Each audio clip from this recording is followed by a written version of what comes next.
राजकुमार सिद्धार्थ और हंस की कहानी।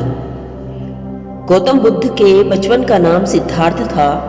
सिद्धार्थ नाम का अर्थ होता है वह जिसने अपनी सभी इच्छाओं और सिद्धियों को पा लिया है। सिद्धार्थ यह नाम उनके पिता महाराजा शुद्धोधन ने रखा था, क्योंकि जब बुद्ध का जन्म हुआ था तो सभी ज्योतिषियों और विद्वानों ने भविष्यवाणी की थी कि यह बालक बड़ा होकर महान सन्यासी बनेगा।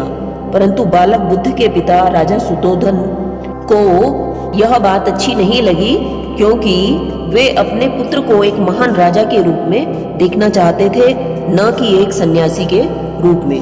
वे नहीं चाहते थे कि उनका पुत्र सन्यासियों का सा जीवन जिए।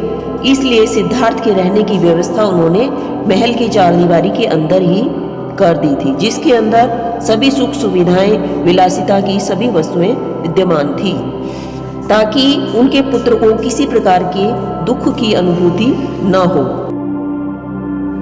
परंतु एक सन्यासी के लक्षण तो बचपन में ही दिख जाते हैं। वे बचपन से ही शांत और सरल स्वभाव के थे।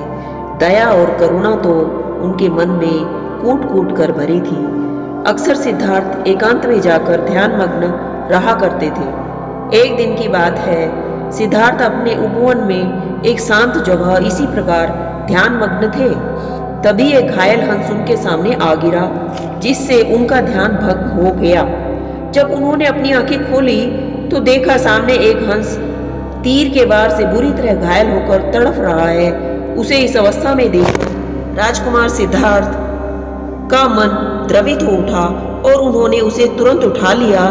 धीरे धीरे वे हंस को सहलाने लगे और फिर पास के सरोवर में जाकर घाव धोकर उसके शरीर से धीरे से तीर को निकाला।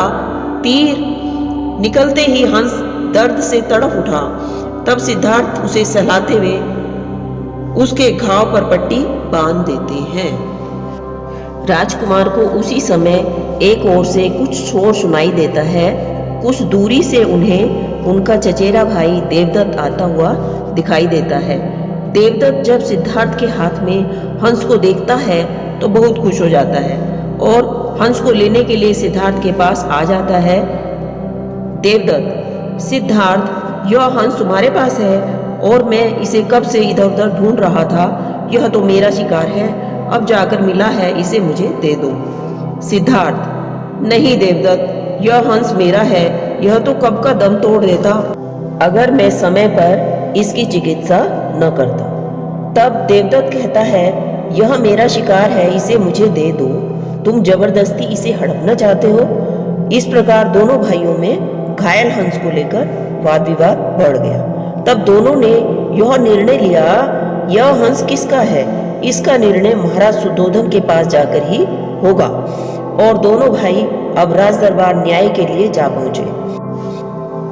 वहां उन दोनों ने अपना अपना तर्क महाराजा के सामने रखा। महाराज शुद्धोधन विचार करके बोले, चूंकि यह हंस देवदत्त का शिकार है, इसलिए उस पर पहला अधिकार देखा जाए तो देवदत्त का ही है। परंतु सिद्धार्थ ने इस हंस की जान बचाई है और मारने वाले से बचाने वाला सदैव बड़ा होता है, इसलिए यह हंस सिद्धार्थ का ही हुआ। महाराज शुद्धोधन का निर्णय सुनकर राजकुमार सिद्धार्थ की आंखों में एक चमक सी आ गई और वे हंस के शरीर पर धीरे धीरे हाथ रखकर उसे सहलाने लगे। देवदत्त ने कहा, महाराज, ये हंस मेरा है, इसे मुझे दे दीजिए। महाराज ने कहा, ठहरो, हंस स्वयं इस बात का फैसला करेगा कि उसे किसके पास रहना है। महाराज ने कहा, हंस को इन दोनों के बीच में रख दो। अब एक तरफ सिद्धार्थ तथा दूसरी तरफ देवदत्त खड़े हो गए और बीच में हंस को रख दिया गया। हंस ने दोनों तरफ देखा और यह क्या, हंस लड़खड़ाता हुआ राजकुमार सिद्धार्थ की ओर जाने लगा। सभा यह देखकर आश्चर्यचकित हुई। इस प्रकार इस कहानी से हमें यह शिक्षा मिलती है कि मारने वाले से बचाने वाला सदा बड़ा होता है। हमें प्राणी मात्र के प्रति अहिंसा व प्रेम, करुणा का भाव सदैव रखना चाहिए। नमः बुद्धाय।